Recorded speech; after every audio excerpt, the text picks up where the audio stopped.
Hi hello నమస్తే welcome to 888 life stories అండి. పెట్టిపోతలు మాట్లాడిన తర్వాత ఒకసారి మళ్ళీ అబ్బాయి ఏం పని చేస్తాడు అనేసి మా వాళ్ళందరూ అడిగినారు. అప్పుడు చెప్పినారు, వీళ్ళు ప్యాసింజర్ ఆటోలు 2 ఉన్నాయి, డైలీ రెంట్కి ఇస్తారు, ఇంటి దగ్గరికి రెంట్ తెచ్చిస్తారు. టాటా సుమో ఉంది, దాన్ని బాడుగులకి ఇస్తాడు, ఫంక్షన్లకి అట్లా పంపిస్తూ ఉంటారు.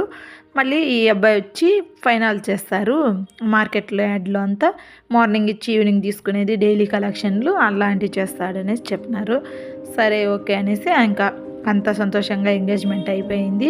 తర్వాత పెళ్ళికి ఎంగేజ్మెంట్కి 3 months గ్యాప్ ఉంది కదా, అప్పుడు షాపింగ్లు అంతా ఉంటాయి కదా, పట్టు చీరలు అలాంటివి.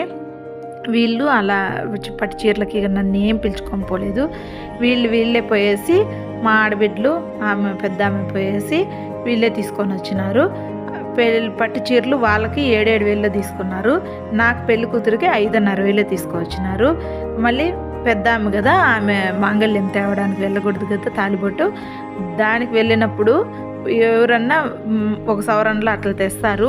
వీళ్ళు మరి 1/2 సవరణ కూడా లేకుండా తెచ్చినారు. నాకు ఎంగేజ్మెంట్ ఉంగరం గురించి చెప్తానున్నాను కదా, ఉంగరము ఆ రోజు రిటర్న్ వీళ్ళు ఎందుకు తీసుకురాలేదంటే, అది మా ఆయన వాళ్ళ అమ్మమ్మ ఉంగరాన్ని పాలిష్ చేసుకొని వచ్చి నాకు వేసినారు.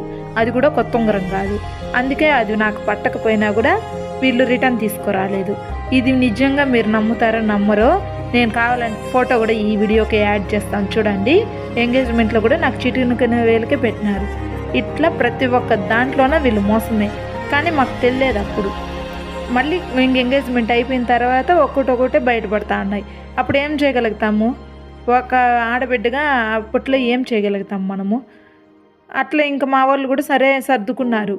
సరే, ఇదే engagement photos. Please like subscribe చేసుకోండి.